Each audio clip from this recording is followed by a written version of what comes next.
Elevated కారిడార్లను అడ్డుకుంటారు. ఈనాడు 30 సంవత్సరాల నుంచి pending ఉన్న కంటోన్మెంట్ నుంచి షామీర్పేటకు కావాల్సిన ఎలివేటెడ్ కారిడార్, కంటోన్మెంట్ నుంచి మేడ్చల్కు వెళ్లాల్సిన ఎలివేటెడ్ కారిడార్లు ఇవాళ మేము తెచ్చి 5,000 కోట్ల రూపాయలతో పనులను ప్రారంభించినాం. కొన్ని దశాబ్దాల కోరిక మొత్తం ఉత్తర తెలంగాణ మొత్తం ఈ 2 ఎలివేటెడ్ కారిడార్ల మీదనే ఆధారపడ్డది. హైదరాబాదు నగరం మొత్తం అటువైపు విస్తరించింది. ఇవాళ 1 కోటి జనాభా ఉంటే 50 లక్షల జనాభా ఆ పక్కనే ఉంది నగరంలో. కరీంనగర్ ఆదిలాబాద్ నుంచి మొదలు పెడితే ఉత్తర తెలంగాణ మొత్తం ఆ 2 ఎలివేటెడ్ కారిడార్ల మీద ఉంది. 10 సంవత్సరాలు మీరు అనుమతి ప్రయత్నం చేయలేదు. కేవలం సచివాలయం కోసం ఆర్మీ ల్యాండ్ని 50 ఎకరాలు ఇవ్వలేదని వాళ్ళతో పంచాయతీ పెట్టుకొని పక్కన పెడితే వచ్చిన 100 రోజుల్లోనే ఆ సమస్యను పరిష్కరించి ఈరోజు ఆ ఎలివేటెడ్ కారిడార్లకు ఈరోజు ప్రణాళికలు వేసి మేము ముందుకు వెళ్తున్నాం. బేగంపేట ఎయిర్పోర్ట్ మధ్యల నుంచి అండర్ టనెల్ ఈరోజు రోడ్లకు అనుమతులు తీసుకొచ్చిన నేను. ఇవాళ వరంగల్ ఎయిర్పోర్ట్కి అనుమతి తెచ్చినాం, ఆదిలాబాద్ ఎయిర్పోర్ట్కి అనుమతి తీసుకొచ్చినాం. ఈరోజు భద్రాద్రి కొత్తగూడెం రామగుండం ఎయిర్పోర్ట్లకి ఇంకో 2 అదనపు ఎయిర్పోర్ట్ల కోసం ఈరోజు ప్రయత్నం చేస్తున్నాం. ఈరోజు తెలంగాణ రాష్ట్రానికి పోర్టు లేకపోవడం వల్ల ఈవీ ఇండస్ట్రియల్ డెవలప్మెంట్ ఆగిపోతే కేంద్ర ప్రభుత్వాన్ని ఆంధ్రప్రదేశ్ ప్రభుత్వాన్ని ఒప్పించి మచిలీపట్నానికి greenfield national highway 12 lanes road వేసి ఈరోజు మనకు పోర్టు లేని లోటును తీర్చి మచిలీపట్నం పోర్టు నిజాం కాలంలో ఉన్న పోర్టుకి ఈరోజు మనం అనుసంధానం చేస్తున్నాం. ఈరోజు రేడియల్ రోడ్స్ వేస్తున్నాం. ఈరోజు శ్రీశైలం ఎలివేటెడ్ కారిడార్ నేషనల్ హైవేతో పాటు శ్రీశైలం టైగర్ రిజర్వ్ ఫారెస్ట్లో 56 కిలోమీటర్ల ఎలివేటెడ్ కారిడార్కి ఈరోజు కేంద్రం నుంచి అనుమతి తీసుకొచ్చినాం. ఈరోజు హైదరాబాద్ ఎయిర్పోర్ట్ నుంచి కొడంగల్కి డెడికేటెడ్ హైవే వేస్తున్నాం. ఈరోజు ఎన్నో ఇండస్ట్రియల్ పార్కుల కోసం ల్యాండ్ ఎక్విజిషన్ ఒక స్ట్రీమ్ లైన్ చేసినాం. ఎన్ని జీసీసీ కంపెనీలను తెచ్చినామంటే నేను ఛాలెంజ్ చేస్తున్నా, ఫార్చ్యూన్ 500లో ఇలా 70% జీసీసీ కంపెనీలు ఇండియాకు వచ్చిన దాంట్లో ఓన్లీ హైదరాబాద్ నగరానికి కాంగ్రెస్ పార్టీ అధికారంలోకి వచ్చిన తర్వాత తీసుకొచ్చినాం.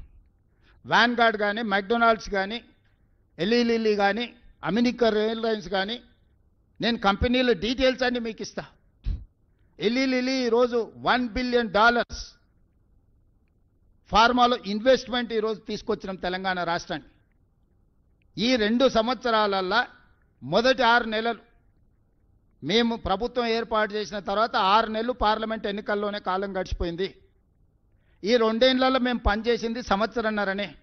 సంవత్సరన్నరలో 3 లక్షల కోట్ల రూపాయలు ఈ రాష్ట్రానికి పెట్టుబడులు తీసుకొచ్చినాము. ఇవాళ గ్లోబల్ కెపబిలిటీ సెంటర్స్ కానీ, డేటా సెంటర్స్ కానీ, మిగతా ఇన్ఫ్రాస్ట్రక్చర్లో వేలాది కోట్ల రూపాయల పెట్టుబడులు తీసుకొచ్చి నగర విస్తరణ కోసం మేము ప్రణాళికలు చేస్తున్నాము. 10 సంవత్సరాలు మీరు ఏమీ చెయ్యకపోను తెలంగాణ రాష్ట్రాన్ని కొల్లగొట్టి ప్రజలకు ఉపయోగం లేని ప్రయోజనం లేని కమాండ్ కంట్రోల్ రూమ్, సచివాలయం, ప్రగతి భవన్, కాళేశ్వరం చూపించి ఎంతకాలం ప్రజల్ని మభ్యపెడతారు?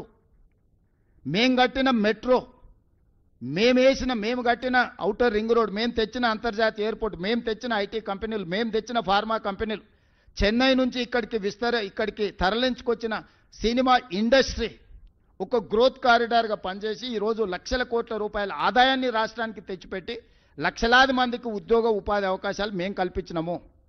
మీరు తెచ్చిన సచివాలయంతో ఒక్క పోస్ట్ అన్న అదనంగా వచ్చిందా? మీరు కట్టిన కమాండ్ కంట్రోల్ రూమ్తో ఒక్క పోస్ట్ అన్న అదనంగా వచ్చిందా?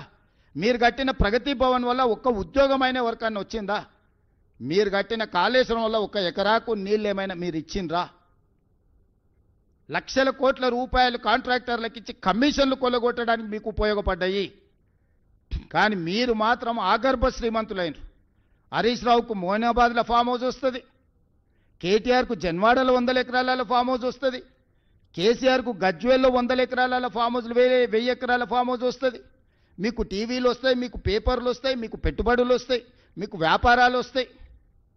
మీరు విలాసవంతమైన జీవితాన్ని అనుభవిస్తారు. తెలంగాణ యువతకు మీరు ఉద్యోగాలు ఇచ్చిండ్రా?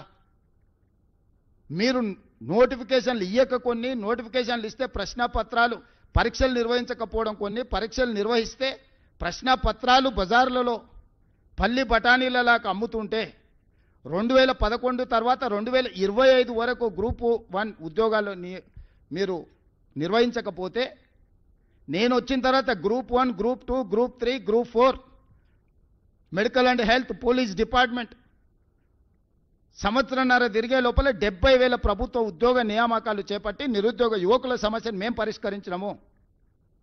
ప్రతి ఉద్యోగి మేము ఇచ్చిన వాళ్ళ వివరాలు ఈరోజు మీడియాకి ఇస్తాం మేము ఎప్పుడు కావాలంటే అప్పుడు. ఇట్లాంటి తప్పుడు మాటలు మాట్లాడతారని ఎల్బీ స్టేడియంలో శిల్పారామంలో ప్రజల కళ్ళ ముందు 562 మంది గ్రూప్ 1 ఉద్యోగాలు, ఇలా దాదాపుగా డిఎస్పీలు ఎంతమంది ఉన్నారో 120 ఆడపిల్లలు ఎంతమంది డిఎస్పీలు ఉన్నారో ఇలా పేపర్లలో రాశారు. గ్రూప్ 2లో 783 మందికి మీ అందరు సాక్షిగా నేను నియామక పత్రాలు ఇచ్చిన.